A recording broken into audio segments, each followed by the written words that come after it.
I can't see. And good morning, everybody. We are live. Congratulations. You made it through the week with your glasses or without your glasses. We are here.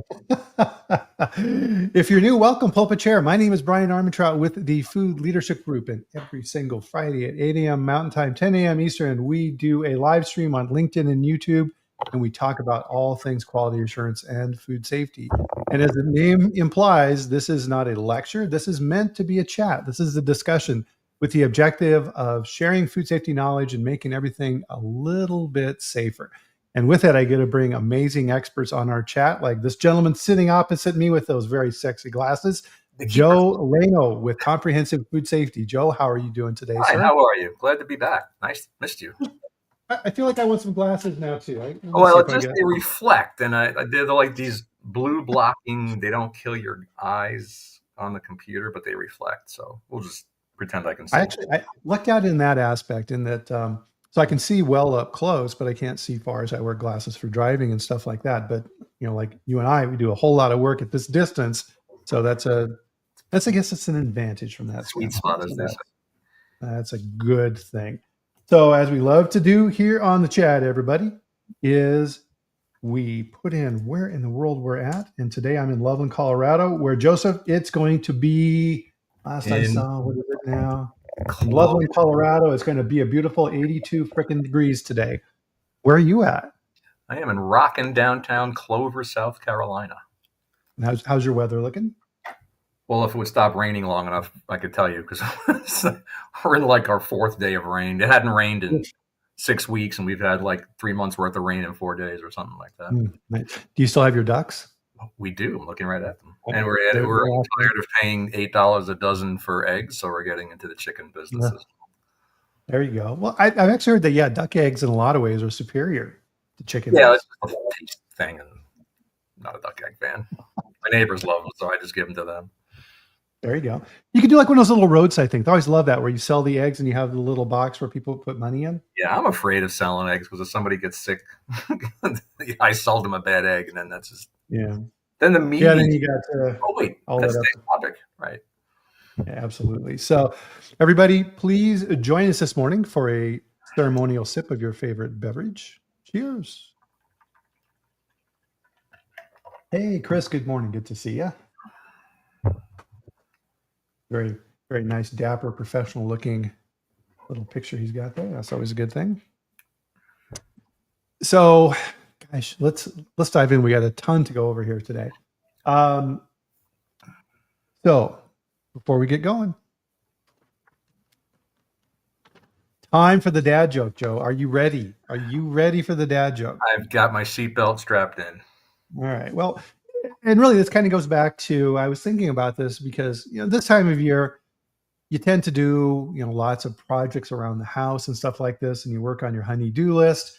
And I had a ton of stuff, Joe, to do this last weekend. Mm-hmm. So I tried something new, and Melanie Ray relate to this, but I actually hired a handyman, and I'm always a little, it's kind of, a knock on your man card if you do that, but I hired a handyman, and I had a big list of stuff for him to do, Joe.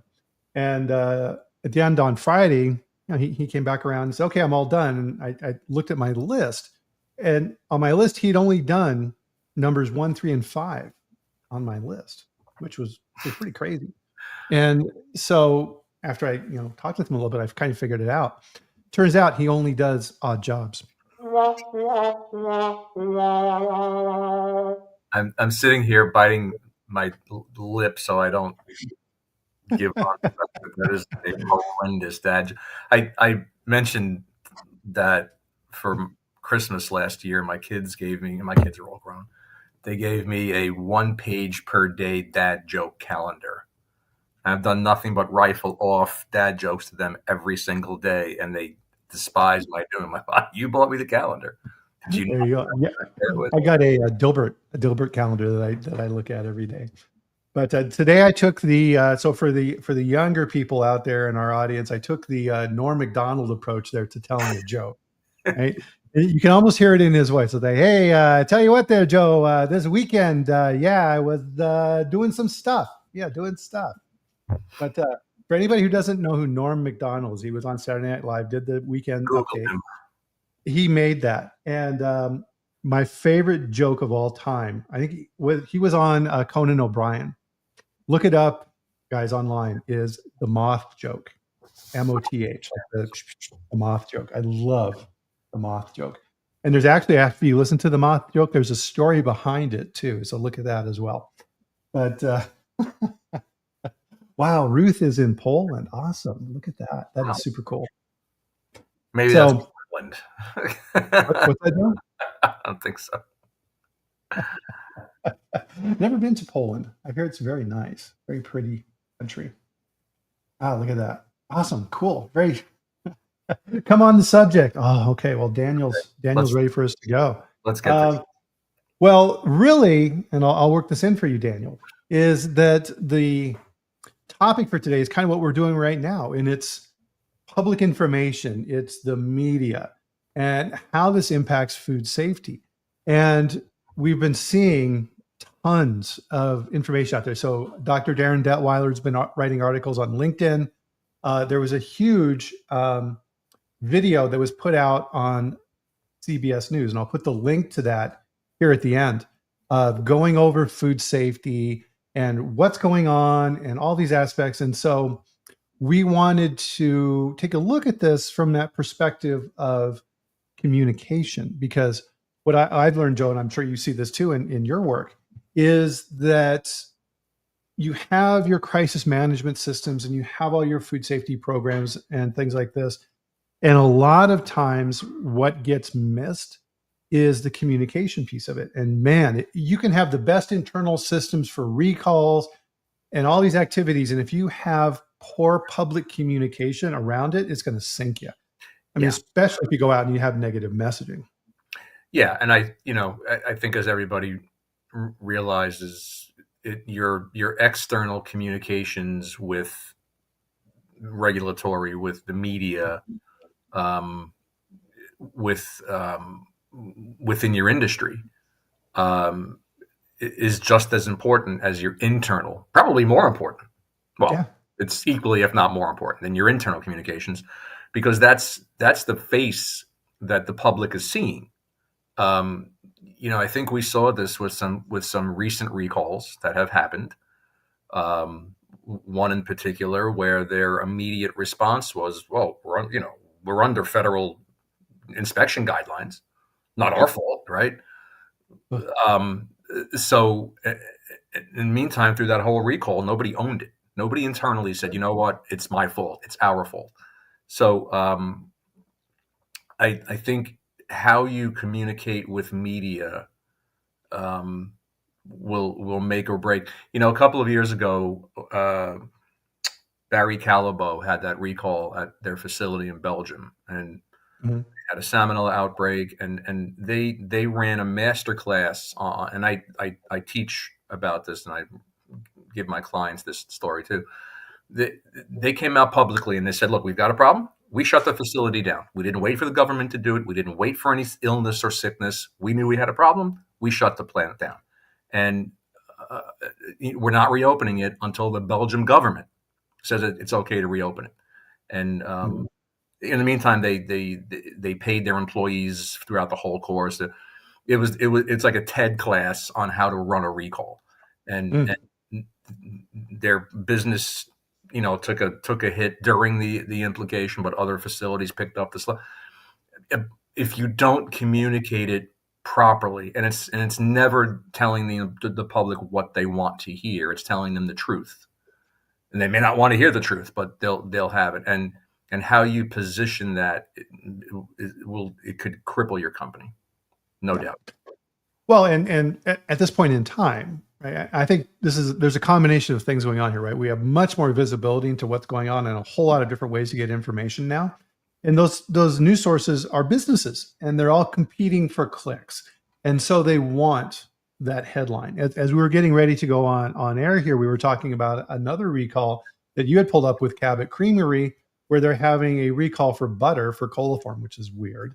And when you get into the detail, you're like, oh, multi-stake outbreak, coliform in butter. Oh my God, right? If you're a consumer, you don't know if that's good or bad. Right. And when you go down into the details, Joe, it says 89 cases. Mm-hmm. They recalled 189 cases of product, less than half a pallet. pallet.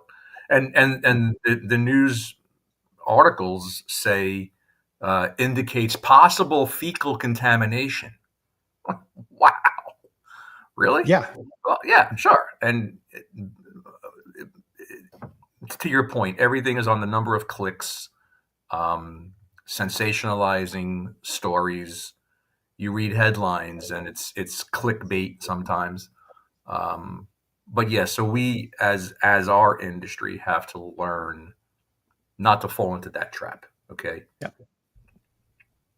You have to have in your company, and you have to prepare for these contingencies. Number one, with the media, as you'll see with this CBS story, if you haven't looked through this, you're combating a lot of things that are linked to you, may or not be true, may not be related to your industry. They're trying to spin it in a way that's going to make you look as bad as possible. Not to mention that there's groups out there, Joe, that are actively trying to make you look bad. So you have animal rights groups or whatever, if you work in dairy or meat industry or things like this, that are actively trying to infiltrate your operations Yeah. and get video or talk with people to get dirt on you or make up dirt on you to make you look bad, with their end intention of, number one, they're also a business, right? They're trying to get more memberships and making you go out of business. You have to think about this, and we've talked about this here recently too, is contingency planning, is looking at these different activities of what could happen. And if these things happen, what will you do about them? And as Cortland's pointing out here with the CEO, is you have to have these plans put in place in advance, and you have to practice them, and you have to figure out from a communication standpoint. And this is a huge one, Joe, that I see all the time, and I'm sure you see this too. Who's the company spokesman? If you think it's that CEO guy, it's probably not the right person to put in front of the media. Mm-hmm. There was an issue here a couple of years ago with an ice cream company, a small mom and pop operation in Florida, that had listeria contamination, serious issue. And the CEO would go out and say, there's nothing wrong. There's nothing wrong with our product. FDA is full of it. Everything is good here in my company. We do everything right. To your point earlier, we're not going to stop selling ice cream. It's like, whoa, holy crap. Yeah. And thankfully, government stepped in, took away his license, and he could, they went out of business. And I look at that and I say, good, you should be out of business. You are jeopardizing public health. And that is a horrible message for the industry. Well, and I think that harks back to and smells like the PCA scandal, where they knew there was an issue, and don't worry about it. We can't afford the loss. And anytime we put money over lives, this is going to happen, and it's going to continue to happen. Let's not be naive. This is going to continue to happen until there is a shift in paradigms, a shift in accountability. It takes a brave person to say, listen, I was wrong. I screwed up. Since the time my kids were 3, I used to always listen. You're going to make mistakes, okay, but own it, and you better come to me, and we can fix it together. But if I find out about it after the fact, you're done. And I think that should be how we run business. Where's my pencil? I'm getting back into my pencil phase, by the way. I really don't know why, but there's an eraser here on a pencil, and it's there for a reason, because we make mistakes. It's okay. But again, going back, and this is, this will touch into our crisis management plan. And do we have a public information officer on our staff? And your PIO probably should not be your plant manager, probably should not be your SQF practitioner or your BRC practitioner, but it needs to be somebody who, even if you have to have an outside service provide that, if you don't have anybody polished enough inside, that's not the worst idea in the world. Right. To have somebody who's a professional speaker, a professional press conference giver, whatever the title is, not a bad idea to think about. Costly, I understand that, but you're already in a crisis. So Yeah. right? And that's one of the key messages. That's a good point, Joe. One of the key messages I would always communicate when I was doing this work inside companies is um, you have to plan for these activities, right? You can't not, you have to put contingencies in place around all these activities. Is there a good comment down here? Please comment on the old PR phrase, out of abundance of, yeah. I I love hate, yeah, oh, that to me, right? So if you work in food safety and you follow recalls, it. the same language shows up and time again. And why is that? Number one is lawyers write the statements, and the lawyers aren't looking at it from a consumer protection standpoint.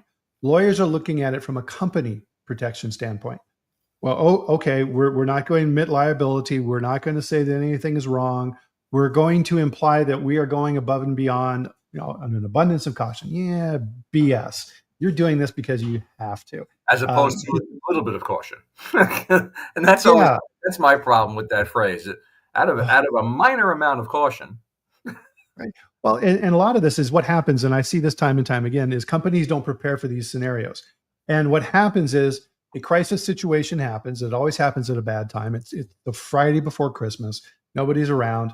So if you're trying to slap together a press release because nobody wrote one in advance, you're going to go out on the internet and copy and paste what somebody else wrote. Right. And so these sayings just keep popping No up doubt. over and over again.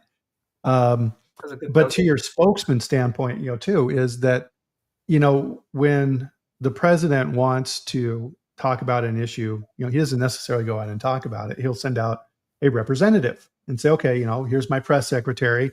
She'll answer your questions. Right? And they have information relative to a particular topic that they can then talk to on those.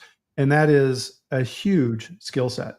And figuring out who's going to do that is critical. And to your point, the people who are doing the work, the food safety manager, the head of quality, the crisis management team, they don't have time to go out and talk to the media. Yeah. And to your point earlier, skill set, right? Yeah. And to your point too, Joe, is the CEO of the company, she's used to being in charge of that company.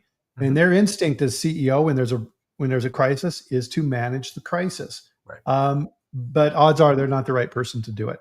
And you need to figure that out in advance. If you send that CEO out, now they're representing the company as well from all aspects. And they're going to get very nasty questions. Right? It's going to be like, yes, Miss CEO, as a microphone's going in their face. Why do you think it's okay to kill little children? Right. They're going to get questions like that. And you don't know how they're going to react. They could get mad. I call that the sucker punch question because it's exactly what it is. Yeah. And reporters are trained. They are trained to extract information, and they will get you angry to do that. Right? They will insult you. They'll just edit all that out. You won't even see that on the report. It will just be a picture of you in black and white where they stopped the video and you got to look on your face like this. Right. Right. It's like the Alec Baldwin knocking the photographer down. Yeah. Meantime, what you don't know is the photographer was in his grill for 4 blocks and wouldn't get out of his way. I know. Yeah.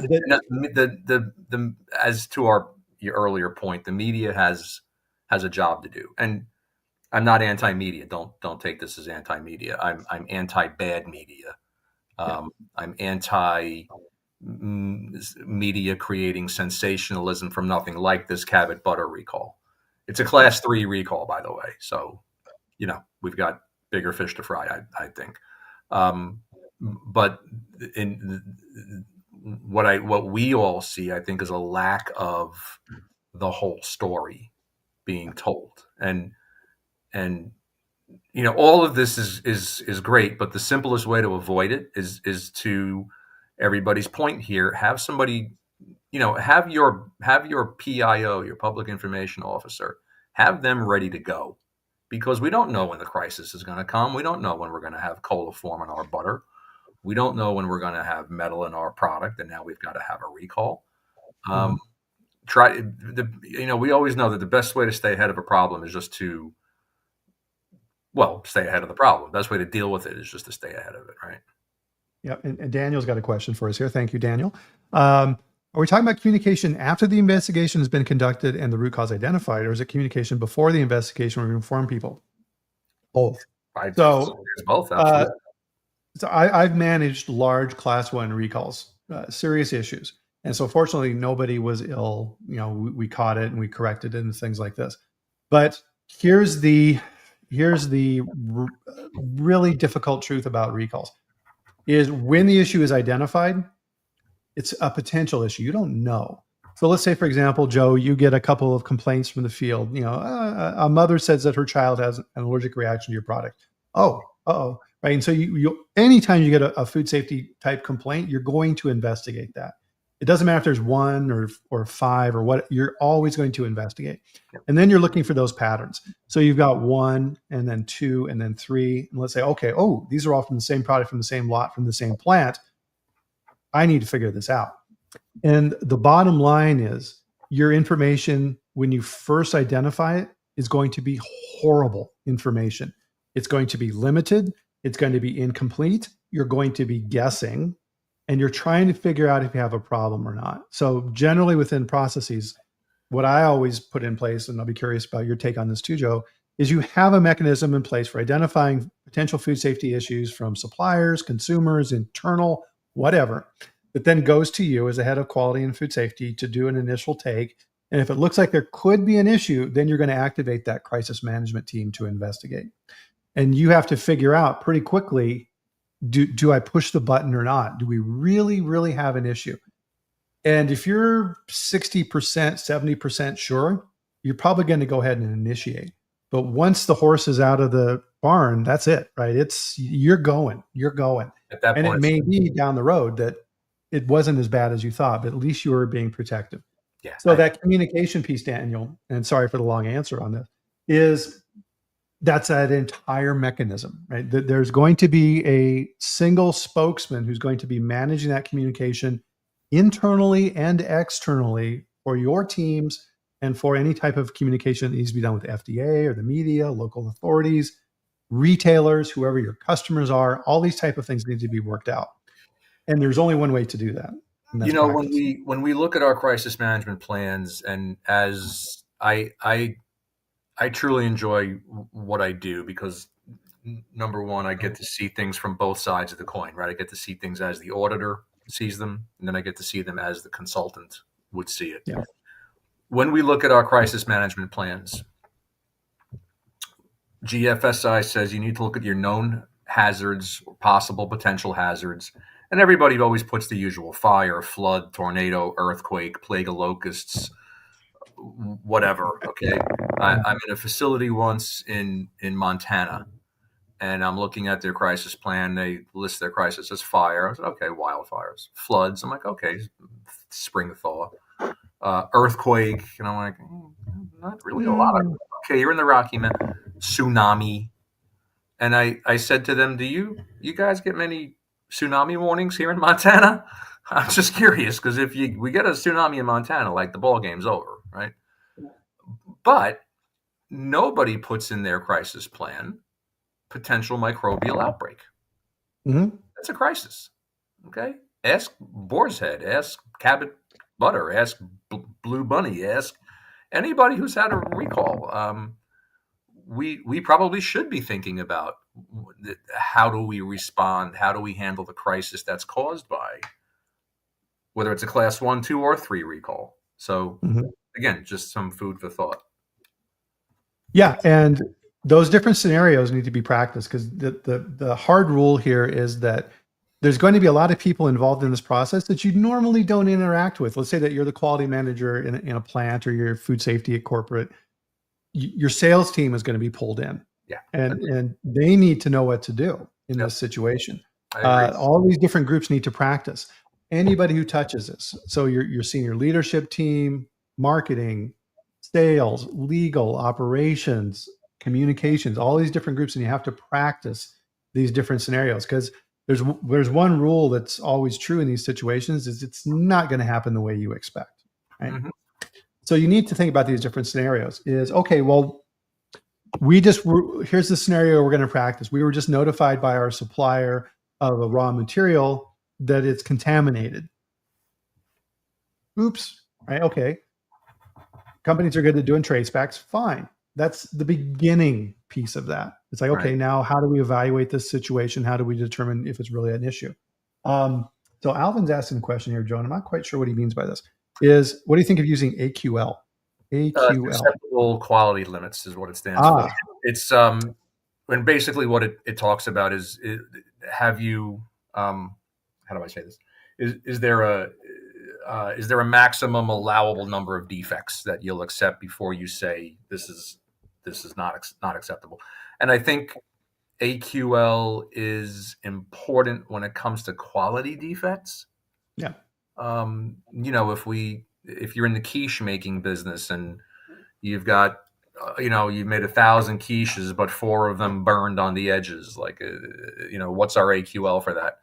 But I think when it comes to true food safety, not necessarily quality, I think AQLs are zero because yeah, it takes one contaminated unit to, and as FDA says in was it 402A 3 and 4, whereby it may have become. So all they have to say is it may have been. But yeah, to his point, I think AQLs are important on the yeah. quality defects. Yeah, it's a great Yeah, so question. those could potentially, I agree 100%. On the quality side, those could potentially be used as leading indicators that something's getting worse, right? So if you start seeing, back to our butter example, you start seeing coliform counts starting to go up, okay, well, I probably have a sanitation issue going on, which may turn into a food safety issue. So I may have salmonella in my butter at some point here in the future. Because the reason we test for coliforms is it's a proxy.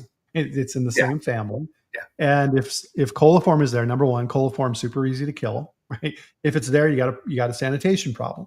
mhm. So if that can grow, other things can grow. So you may have a problem that you need to investigate. Yeah. It's a good indicator. Um, You know, yeah.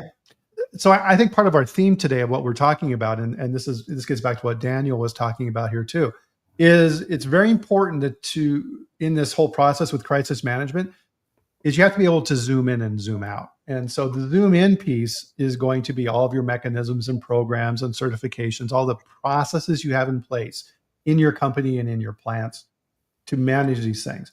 The macro side of this is what we're talking about here today too, is you need to be keeping an eye on what's going on in the industry. And we're all linked together. So your example with the chocolate with Barry Callebaut, uh, that impacts all chocolate manufacturers. Boar's Head, that impacts all deli meat, ready to eat manufacturers. You need to be looking at these failures that are occurring in your industry or the food industry overall and saying, how can this impact my company? And we're seeing this all over the place right now with what's going on with the government, right? We're seeing lots of articles on LinkedIn of, you know, government cutbacks and laying off of people and NCIMS, all these different type of programs are being pushed back. And what does this mean for food safety? Number one, look at it through the lens of, okay, the media, again, what do they want? They want clicks, right? So they're going to write the headlines in a way that's going to get you to click. And it's meant to scare you. And part of this is you have to be able to look at all this information and then start producing contingencies around this and say, okay, well, um, if under Biden, and that's what's interesting with this whole thing, we're getting lots of press right now for the cuts that are taking place currently under Doge and people resigning and all these things right now. But these things happen all the time with new administrations. Under the Biden administration, they cut 34 million from state food lab testing. We didn't see large headlines over that. right.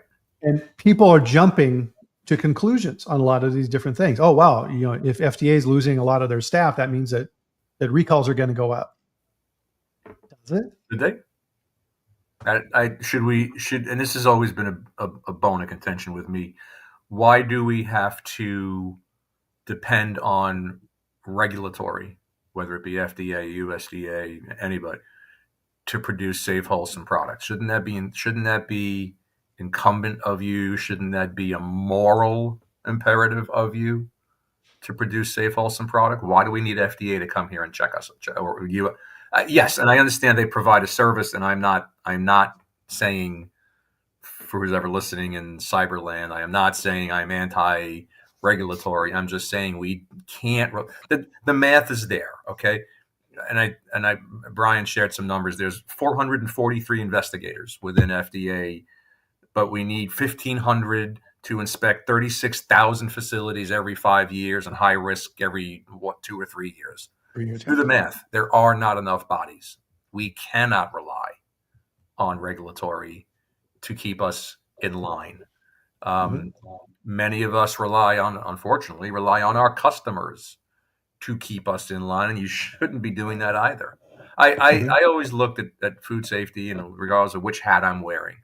I always look at food safety and we've all heard the cliche that someday my kid might eat this. Okay, well,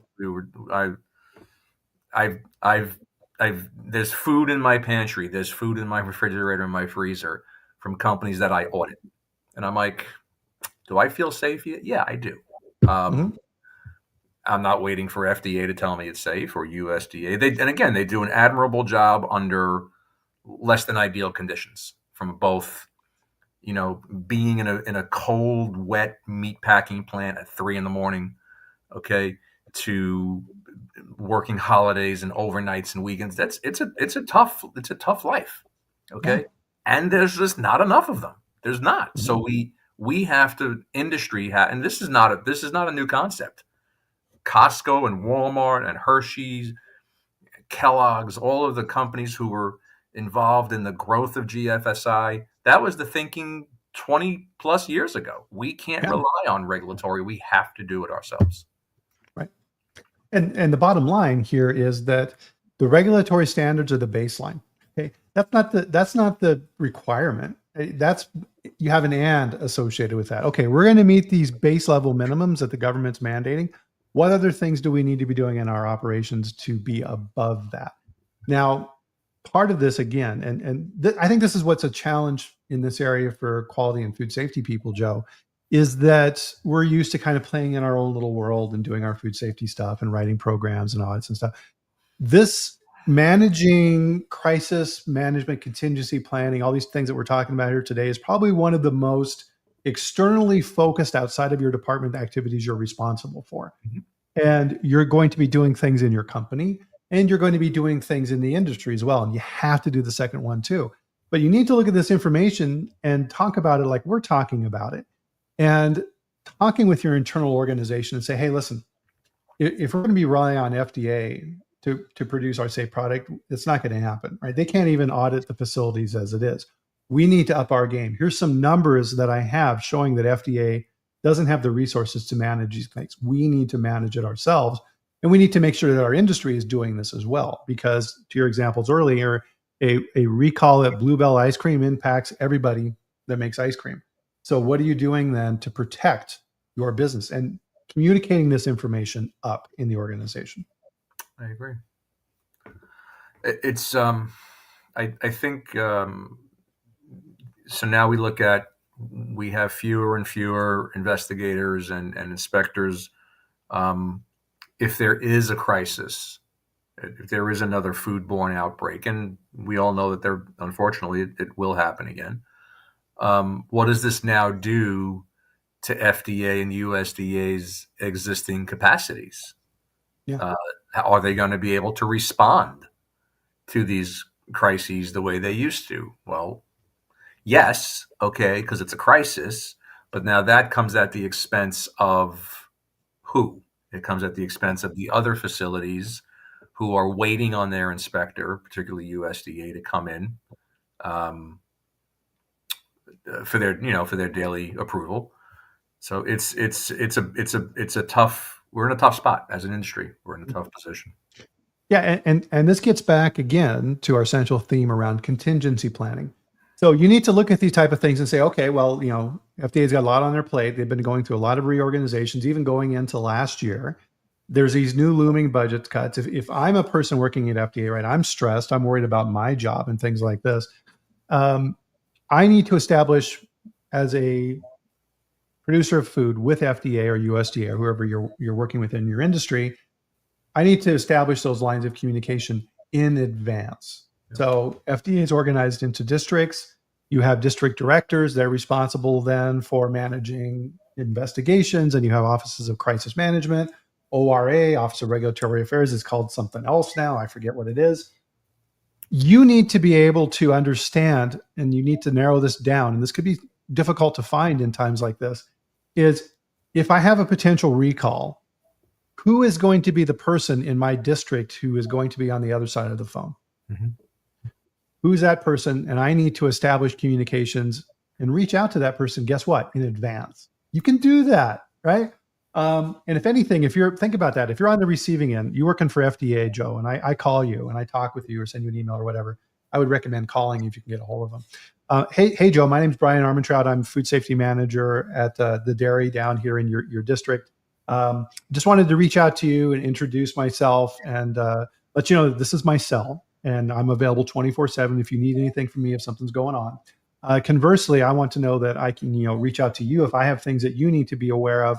We have a potential issue so that we can address this as quickly as possible, et cetera, right? And building out those lines of communication in advance is really important. Number one, Yeah. think about this. I mean, if it's on your side and I do that, you're going, oh, okay, this is a good player. This is somebody who's conscientious. Proactive. Yeah. Right. And I again, I've had this conversation and people say, oh, but won't that be taken as you're trying to suck up to the office, to the compliant? I'm like, I don't know if it's necessarily sucking up as it is, again, being proactive, right? The best defense is a good offense. If you get out in front of it. And does it foster some goodwill? Sure. Is goodwill important? Yes. But to your point, get to know the people you may have. And listen, if you're blessed and you play your cards right and you're diligent, you'll never have to talk to that person about a recall. Okay. But things happen. Things just happen. I've been involved in 2 recalls within my career. Ironically, one of them was over a coliform issue. And the 2 of them, the one broke on the Friday of Memorial Day weekend, and one broke on the Friday of Labor Day weekend. Mm-hmm. Timing, right? Could have been worse. Could have been Christmas, I guess. But we knew who our district director was and our compliance folks, and we had a decent relationship with them. And it made the notification and the announcement of the recall much simpler. Okay. Yeah. You have to have, because the last thing you want to do is be stuck in the middle of a crisis. To your point, and I did have a recall. I found out on December 23rd at 4 p.m. And in those scenarios, you don't have time to start trying to hunt down people and figure out who you should be talking with. You need to have that number in a list and all the other potential people you need to contact in a situation. Agreed. And it's just not recalls, right? To your point earlier, earthquake, a hurricane in Montana, whatever. You need to have the local numbers for the police and the fire and the FBI and who's your food lawyer? Who's your food safety lawyer that you can pick up the phone and talk to? I've been blessed in having really good support. And I have food lawyers that I use that I can call anytime I want and they'll pick up the phone because, they know if I'm calling that there's a problem and it's a weekend. It doesn't matter because they know who I am. If they don't know who you are, they're not going to pick up the phone. You have to have those things in place. All of these background things, one of the things that you need to set up, and I never see this done with my clients, I always make them do this, is do you have a website set up already that's not launched, that just sits on the side, that you can then turn on for a recall, that you can then direct people to? A lot of times they'll just slap a page together and put it on their main business page. No, you need to have a special dedicated website. You need to have the ability to quickly ramp up consumer response. If you're a large company and you have an internal response team of 20 people who work in customer service, they're going to be overwhelmed immediately. You have a large class 1 recall. Partner with outside agencies that do this, right? And have them on retainer so that if you need to turn on 1,000 or 2,000 customer service reps to help your customers understand what's going on and help them, you need to be able to do that. You can't set that up in the middle of a recall or a crisis situation. Too late, way too late. So you need to figure these things out. Now, part of what we're looking at here today too is all of these changes in flux that are going on that outward view. And you're constantly doing a risk assessment, and this is something I've been talking about quite a lot recently. Is risk is not static, Joe. It changes all the time. And our topic for today is exactly that. Um, Government resources are going down. They may not be able to respond or investigate or provide resources that you need. Oh, my risk just went up. Why? Right? And then you need to think about it. Well, my risk has gone up from the regulatory side. My risk has gone up from a supplier side. So if I'm getting ingredients from foreign suppliers, FDA may not be able to do as many import inspections as they used to do. Yep. And bad players in other parts of the world may see that and say, "Haha, this is an awesome opportunity for me to get stuff into the United States." That increases my risk. And how do you communicate that information in your company? You couldn't have said it better. There is the domino effect, the trickle down effect, whatever you want to call it. If there are less resources here, we're going to feel them towards the bottom of the hill. You know, with the fewer resources now that we have within FDA, and I would say, I don't want to say all states, but many, far the majority of states now have been doing contract work for FDA for years. Yeah. I live in South Carolina, and I can tell you both North and South Carolina, Virginia, Georgia, Texas. New York, all up and down the East Coast. The state Department of Ag does contract work for the FDA. So now, if there are fewer FDA, is this going to put more of a burden on the state level to conduct their routine annual audits of your facility? So how does this tie into the media? Well, number one, which is really the topic, it's incumbent of us to manage communication around this, both internally and externally. This is really a good time for everybody to revisit your crisis plan. You know, your crisis plan, it gets looked at once a year in your GFSI audit. You do your tabletop exercise. What was your mock? Oh, we simulated an electrical failure. Okay, good. The auditor looks at it. You did your once a year. You put it back in the binder. Okay. I'm almost done selfishly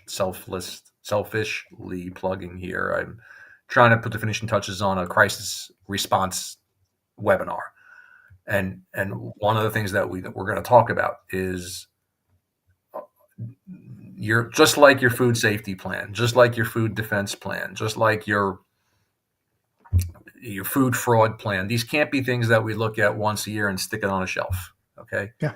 They are living, breathing things that we've nurtured and developed, and we've fertilized them and give them a little love and a hug. And now they're these great programs, but we can't just revisit them once a year. Your susceptibility to crisis changes. I would venture several times a year. We just don't know it. We don't recognize it. Anybody in the dairy industry right now, okay, I don't care whether you make fluid milk. Yes, just checking boxes is dangerous. That's a terrific point, Ryan. But just checking boxes. Now he's got me saying it. Just checking that plan once a year. Anybody, my point, anybody, I lost track of where I was.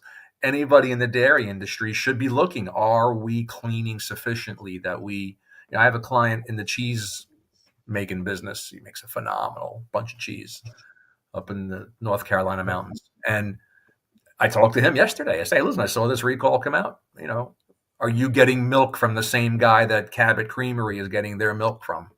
No, we're not. Okay, so that's one less thing we have to worry about. But you know, the dairy industry should be looking right now at this Cabot Creamery recall, and are we susceptible? Yeah. One of the things that we don't think about in our communication plans are if things are happening in similar industries, right? Are we evaluating those hazards? And that's right there in your food safety plan reanalysis requirement. Mm-hmm. If we've had a failure of a preventive control or a CCP, and or there's been something going on in our industry. Are we re-examining? And I think, and I don't think we're doing that sufficiently. I just don't. And to Yeah, and Brian's point, you check it box, gets you're going to get in trouble. exactly. It gets back to what you said earlier. It's proactive and reactive, and that's the two different buckets we're talking about here today. Is the reactive piece is okay if something does happen and the crap hits the fan. How are we going to react as a company? Let's practice that and these type of things. The proactive piece is frankly the more important part. And let me ask you this, Joe. With put your auditor hat on. You're evaluating these programs. You're doing it at a facility level. Do you ever then follow up and say, okay, this is nice that you're doing these things here at the plant level. What's corporate doing for these type of If plants? it's a corporate multi-site, it depends if the paperwork is. Sometimes the facilities don't know Yeah. if and that's a whole other topic to get into. But I like to ask questions like, when you do your food defense challenge, when you do your crisis management test, do you have corporate's involvement? I just finished an audit earlier this week of a 5-site company, Mhm. uh, and I was going through their monthly SQF updates to senior management. I looked at their annual review, their V&V, and everything is signed off by the VP of Food Safety. They have 2 divisional directors. Everybody signs off on it from corporate on down, and that's the way it should be, because now corporate is assuming some skin in the game, right? It's not just, yeah, we're based here and wherever in Clover, South Carolina, and I got 17 plants, and they just kind of do their own thing. And when there's a crisis, they call me, but it can't be like that. No, that's reactive. And another way to think about this is we need to function in quality and food safety like other departments do in the company proactively. So a good example of this is procurement, right? Procurement just doesn't go out and say, okay, I'm going to buy some ingredients and whatever the price is what I'll get. No, that procurement director is going to get fired pretty quick. The job of procurement is to strategically go out and look at the future and say, okay, we in our company we consume lots of milk and sugar and cocoa or whatever it is that you're making. You're looking at the markets, you're looking at pricing, you're looking at hedges. You're trying to figure out ways to mitigate the risk to the company associated with pricing. And if procurement is successful, there's a lot of price spikes going on right now with cocoa. If procurement was successful and got contracts for a year at, oh, I don't know, say $3 a pound, and now the market spikes up to $7 a pound. Well, procurement has saved $4 a pound for that entire year. Are they going to be heroes? Absolutely, right? It's like they're forecasting the future. We need to do the same, which is really our topic of conversation. Every department in the company does this. That's all R&D does, right? Is they're trying to figure out what are the right products to be making 1, 3, 5 years from now. Yep. Operations, what's the capital plan for the next 3 to 5 years? Legal, what are our labor contracts going to look like over time? The CEO, if you have a good CEO, that's what they should be focused on almost exclusively, is trying to figure out what's the long-term plan for this company and how are we going to hit the objectives of the board of directors. We need to do that too. And a lot of times we're just too caught up in the moment in food safety and quality. Does your procurement team, in an effort to buy the highest quality product at the lowest possible cost, as part of their approval process, and this ties into your supplier approval program? It's funny because so few places that I work with involve purchasing on their food safety team. I think your purchasing rep it should be like a federal law. They have to be on your food safety team. But Yes. are they, as a part of your supplier approval, as a part of your regular procurement, are you looking at that prospective supplier and their history? Okay, now we know we've got the reportable food registry. If you sneeze the wrong way, oh, you're on the list. It's easy to call it up.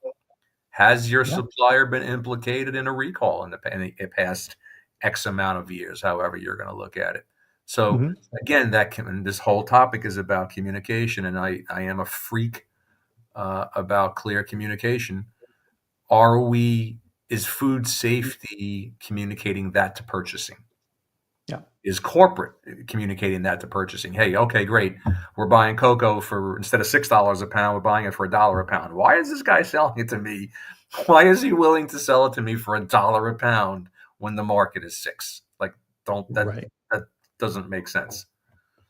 Yep. And a perfect example of you should be married at the hip right now is all this activity going on with tariffs.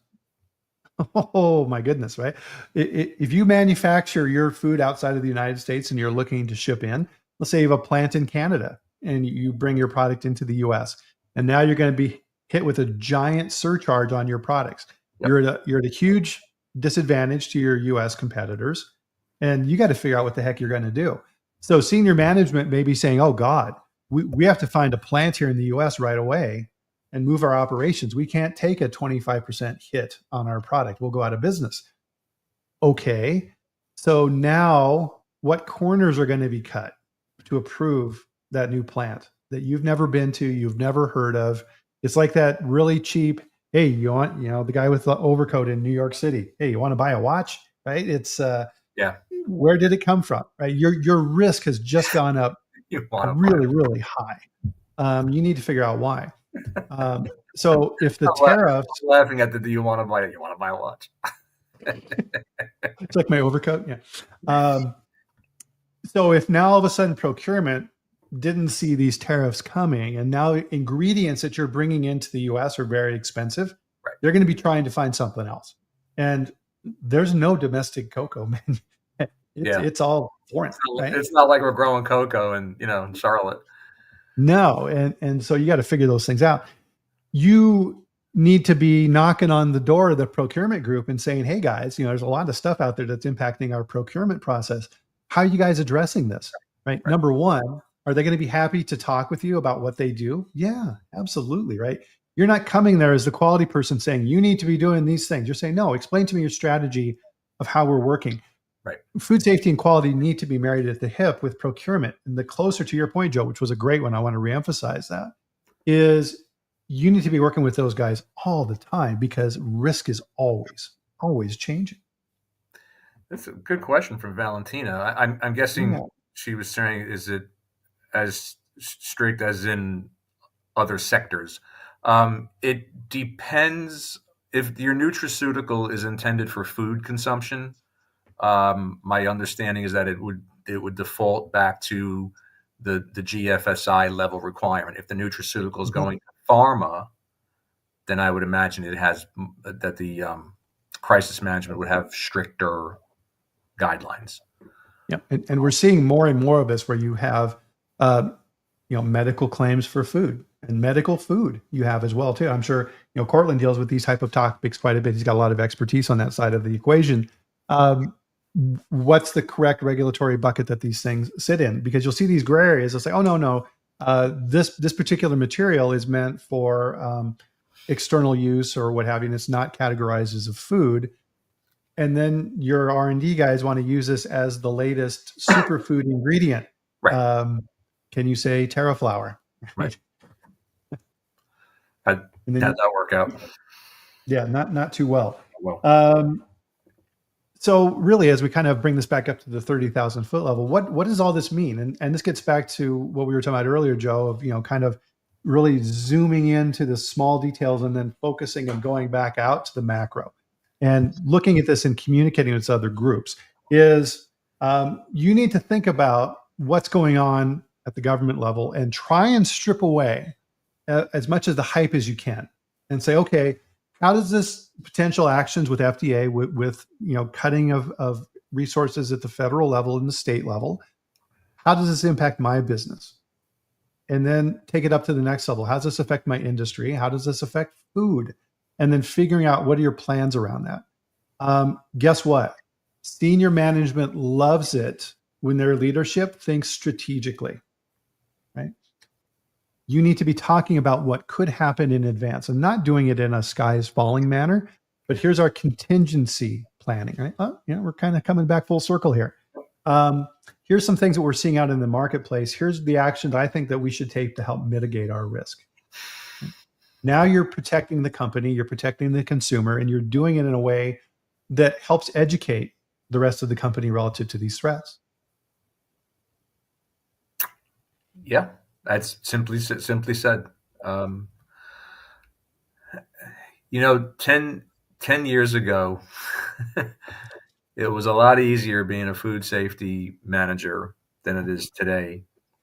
And 10 years before that, it was even easier. And so oftentimes now we still see where the GFSI practitioner is the QA manager, or now they've lumped it all together and made you an FSQA manager, right? So you've got pretty soon they're going to call you the FSQA PM SAN. You're going to be the food safety, quality assurance, preventive maintenance, sanitation manager. Um, there, it's become a reality where food safety is its own separate thing now. Mhm. And I'm seeing several companies, in addition to their QA leadership, hiring a food safety manager. And the dividing wall between the two is everyone is strictly about product safety, and then the other one, quality focuses on what's going on in the plant and then raw material. So is that need being communicated back to our ownership? And Yeah. many times it's difficult to get ownership to drink the Kool-Aid because it affects profits. And we all know that we as food safety nerds do not make money for our companies. We just don't. We're a cost center. Okay. But we're a cost center that you can't put a value to. So, and it's the proverbial, you're going to pay me now or you're going to pay me later. We see salaries are increasing. It had nothing to do with the economy and inflation. I see salaries rising within the audit world. The auditors are at salary levels now that I didn't see 5, 6 years ago when I was at SAI Global. Um, there are fewer auditors on the third party side. There's been some paring down of auditors by the CPOs. We're just getting older, fewer auditors. It's not any easier to become an auditor than it was 10 years ago. Right. So we internally, again, and this all goes back to what we said earlier, we have to do this ourselves. We cannot rely on regulation to tell us how to do it right. We can't rely on, and I'm not, this is nothing anti GFSI. I think GFSI is critically important. Yeah. Food safety. But we can't rely on that once a year, 2-day, 2.5-day audit. We just can't. No. The other 362 and a half days that they're not there, what are we doing? Are we Right. doing, when I work with my clients, I explain to them, you can't rely on my coming to see you 4 or 5 times a year. You can't rely. So if I'm with you 4 days a year and maybe I'm there that's 8 days plus your 2 days. That's 10 days out of 365. Yeah. A lot of things can go wrong in those other 355 days. Can't Mhm. rely on your hired consultant. You can't rely on regulatory. And this all has to be, here it is again, communicated. Our needs in the trenches have to be communicated effectively to leadership Right. in a And world that's becoming more difficult.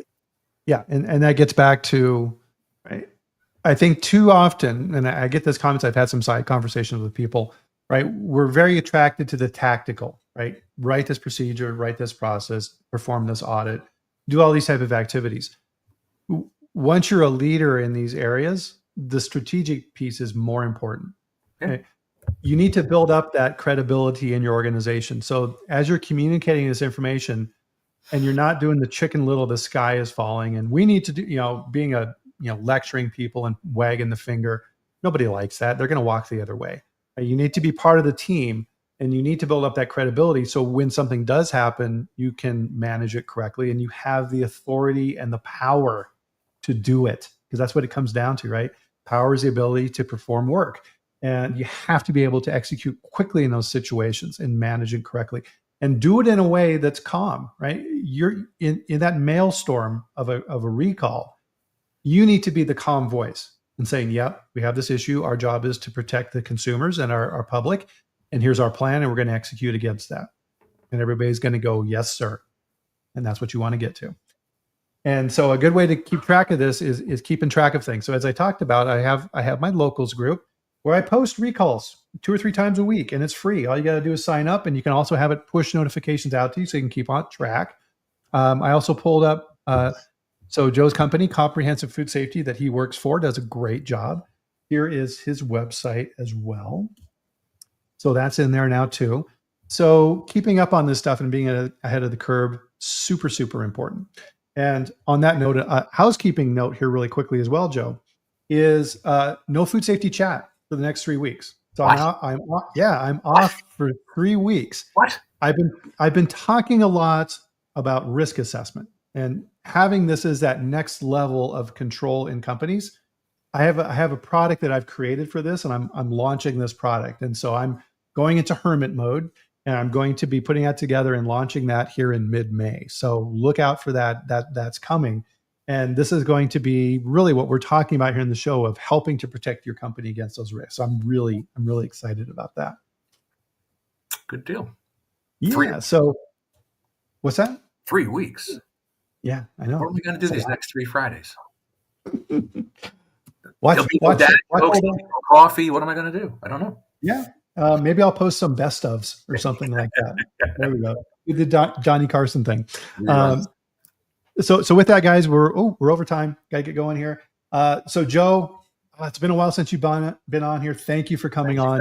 You're a fantastic guest. I love having you on. Thank you. And of course, everybody here, some new faces here in the chat. I love that, right? These new perspectives help all of us grow. Absolutely. And if you stop growing in this business, you're hosed. So always continue to learn and grow, and hopefully we help with that. So with that, we're going to close out the chat here for this week. And then, so the next chat will be, as I look on the calendar here, on the 9th of May will be the next chat. And so we'll put that all together. And I have a special guest already arranged for that. So that's going to be pretty cool there. So we'll bring our chat to a close. Thanks, everybody. Have a great weekend. Enjoy yourself next week. Do it all over again. And thank you, everybody, for what you do. Thanks, everybody. Have a great weekend. Enjoy. Thanks.